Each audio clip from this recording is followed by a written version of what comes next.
Bismillahirrahmanirrahim. Assalamualaikum warahmatullahi wabarakatuh. Alhamdulillahirabbil alamin wa bihi nasta'in ala umuri dunya waddin. Wassalatu wassalamu ala asyrafil anbiya'i wal mursalin wa ala alihi wa ashabihi wa man ihtada bihadihi wastanna bisunnatihi ila yaumiddin, amma ba'd. Mari kita awali majelis ilmu ini dengan membaca doa thalabul ilmi. Bismillahirrahmanirrahim. Rabbi zidni ilman. Allahumma anfa'ni bima 'allamtani wa 'allimni ma yanfa'uni warzuqni ilman yanfa'uni. Amin. Para santri muslimin dan muslimat, para hamba Allah semuanya yang senantiasa kita semuanya diberikan kesehatan oleh Allah untuk ketaatan kepadanya. Semoga kita senantiasa diberkahi oleh Allah Subhanahu wa taala. Semoga kita juga senantiasa dijaga dan dilindungi oleh Allah Subhanahu wa taala di dunia dan akhirat. Amin. Allahumma amin. Alhamdulillah, Allah Subhanahu wa taala berfirman dalam Quran surat Al-An'am ayat yang ke-125. Quran surat apa? Quran surat Al-An'am ayat berapa? Ayat berapa, Haikal? 125, ya. Ayat yang berkaitan tentang ilmu, ya, masih pembahasannya seputar tentang ilmu. Allah Subhanahu wa taala berfirman dalam Quran surat Al-An'am ayat yang ke-125. Allah taala berfirman, a'udzu billahi minasyaitonir rajim. Faman yuridillahu ay yahdiyahu yashrah sadrahu lil Islam. Wa may yurid ay yudillahu yaj'al sadrahu dayyiqan harajan ka'annama yas'adu fis sama'. Kadzalika yaj'alullahu rijsa 'alal ladzina la yu'minun. Yang artinya famay yuridillahu, barang siapa yang Allah menghendaki, menginginkan, ayyahdiyahu, memberikan petunjuk kepada seorang hamba, yashrah sadrahu lil Islam, maka niscaya Allah Subhanahu wa taala akan melapangkan dadanya untuk menerima Islam.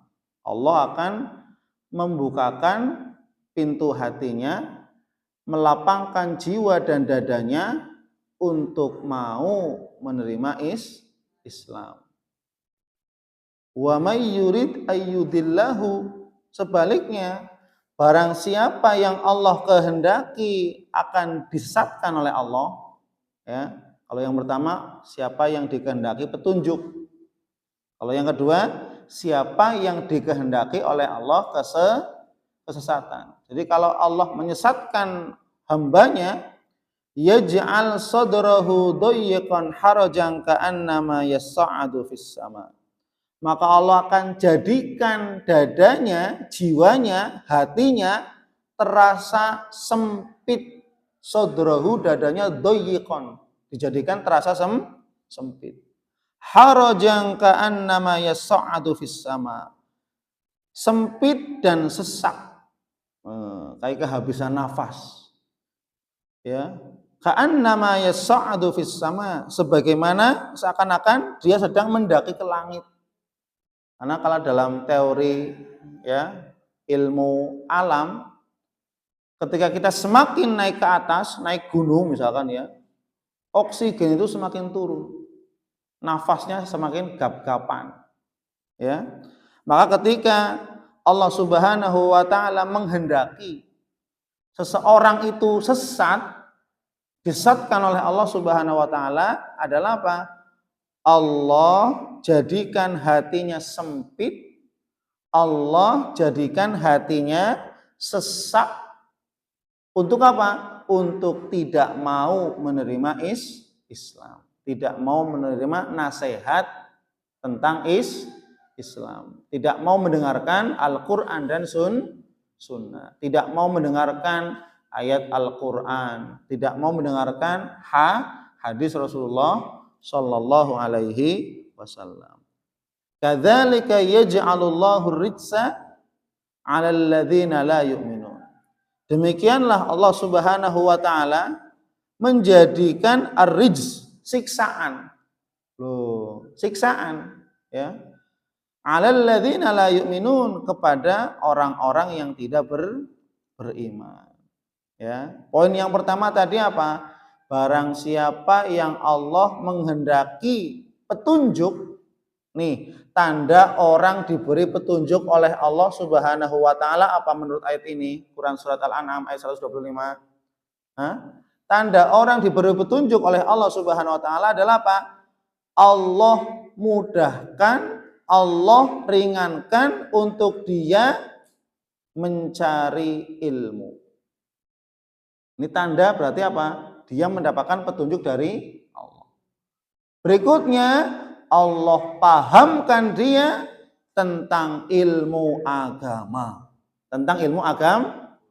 Sebagaimana dalam hadis Rasulullah SAW bersabda, "Man yuridillahu bihi khairan yufaqqihhu fiddin." Barang siapa yang Allah kehendaki kebaikan dunia akhirat, yufaqqihhu fiddin, niscaya Allah akan pahamkan ia terhadap agama. Maka betapa banyak orang ketika dalam urusan dunia begitu paham, cepat pahamnya. Urusan dunia ya, begitu paham. Tapi ketika urusan akhirat lemah pahamnya. Urusan agama lemah pahamnya. Ngafal Quran susah, ya, menghafalkan hadis susah misalkan, ya. Kenapa? Karena dia lebih cenderung sibuk kepada dunianya, ya, sibuk kepada dunianya. Maka kita harus memang apa? Memaksakan diri untuk kita istiqomah, ya, di atas menuntut ilmu agama. Maka tanda orang-orang yang Allah berikan kebaikan kepadanya adalah apa? Allah jadikan hatinya lapang, sadrahu yasrah sadrahu lil Islam. Allah lapangkan hatinya. Mudah untuk sholat, mudah untuk ya berpuasa, ya, ringan, tidak ada beban untuk bertilawah Al-Qur'an, dimudahkan untuk menghafalkan Quran, ya, diringankan untuk kita menghadiri majelis ilmu, ya. Kita dipahamkan tentang ilmu agama, maka ini menunjukkan bahwasanya apa? Allah menghendaki, menginginkan kebaikan untuk kita. Dan itu menunjukkan bahwasanya apa? Allah Subhanahu wa taala memberikan petunjuk kepada kita, ya. Sebaliknya, famay yurid ayyudillahu yaj'al sadrahu dayyqan harajan ka'annama yas'adu fis sama. Poin yang kedua, sebaliknya bagi mereka orang-orang yang Allah kehendaki kesesatan. Jadi Allah nggak senang nih hamba ini nih. Ya, apa tandanya? Dia hatinya dijadikan sempit dan sesak. Jadi Allah nggak senang sama hamba ini nih. Allah sesatkan nih hamba ini. Tandanya apa? Hatinya dijadikan sempit dan sesak untuk menerima nasihat. Dinasehati, ayo sholat, nggak mau. Berarti apa? Allah jadikan hatinya sempit, sesak dari menerima nasihat. Nggak mau dinasehati. Berarti apa? Itu tanda Allah sedang apa? Menyesatkannya. Paham? Tapi ketika ada orang diberi nasihat, diberi ya sebuah petua untuk diamalkan, Ayo sholat, ayo ngaji, ayo puasa, ayo ibadah kepada Allah, ayo kita nuntut ilmu agama. Kemudian hatinya sadar, oh berarti tanda petunjuk. Tanda petunjuk. Tapi sebaliknya ketika orang-orang yang sesak dan sempit untuk menerima Islam, untuk menerima Al-Quran dan Sunnah, untuk menerima penjelasan-penjelasan atau nasihat-nasihat dari para ulama, maka apa? Hatinya sempit, sesak, itu pertanda buruk. Pertanda apa? Buruk. Kenapa? Itu pertanda bahwasanya apa? Allah Subhanahu wa taala menginginkan keburukan untuknya. Ya. Maka apa? Mari kita paksa. Ya, jangan sampai apa? Kita sudah malas.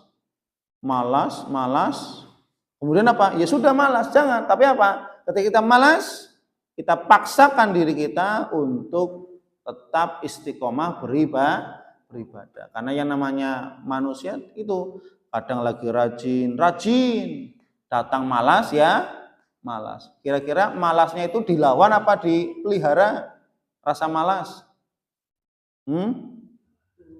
Dilawan, bukan malah dipelihara. Oh malas, kan saya malas Pak Ustadz. Ya biarin aja, saya lagi malas, nanti kan rajin sendiri. Ya enggak, ya. Datangnya rasa malas itu karena bisikan syaitan. Maka apa? Kita lawan bisikan syaitan itu dengan apa? Dipaksakan diri kita untuk tetap ya tadi yang hafal Quran, ya.